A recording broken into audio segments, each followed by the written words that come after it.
Hammaga assalomu alaykum. Mana bizni kaminimiz bitti, o'zi yoqyapti.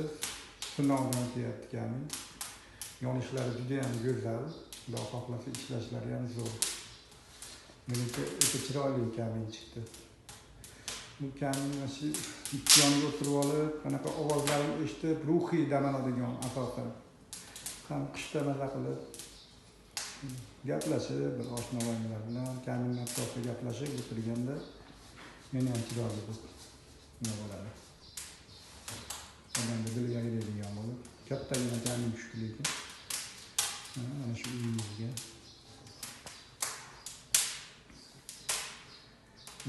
Qo'nishlari zo'r. Ishlashlari yaxshi. Xudo xohlasa, kishi bilan yaxshilab ishlatishadi.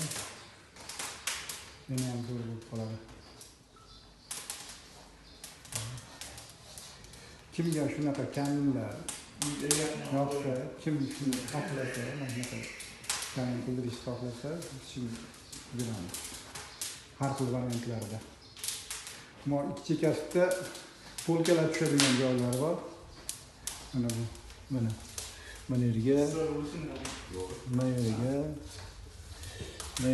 bo'lib polkalar tushadi. Oynadan qilamiz deyapti. Oynadan. Shunaqa qilib, eng pastiga o'tin, keyingisiga kitoblar qo'ysa bo'ladi, vaza qo'ysa bo'ladi, vazadan ko'ra. Shunaqa narsalar qo'yib qo'ysa bo'ladi. Chiroyli ishlayapti kaminimiz. Yonishlari juda ham zo'r. Ko'z tegmasin, undan ham yaxshi ishlasin. Birinchi ishlanishi, birinchi yonishi.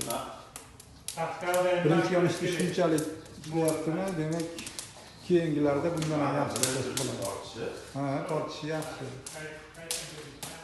Umuman tutun chiqqani yo'q. Mana haqiqiy rabochi ishlaydigan original kamin.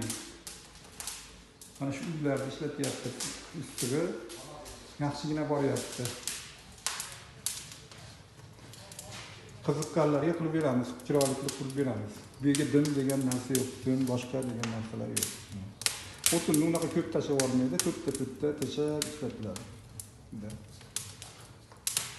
O'qiyotganda.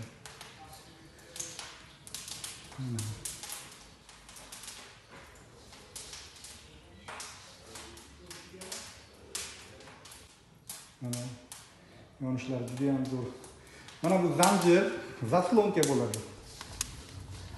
Bu zanjir yon bo'lgandan keyin mana shu zanjirni pastga bitta tortamiz. Tortganidan keyin u dimlanadi.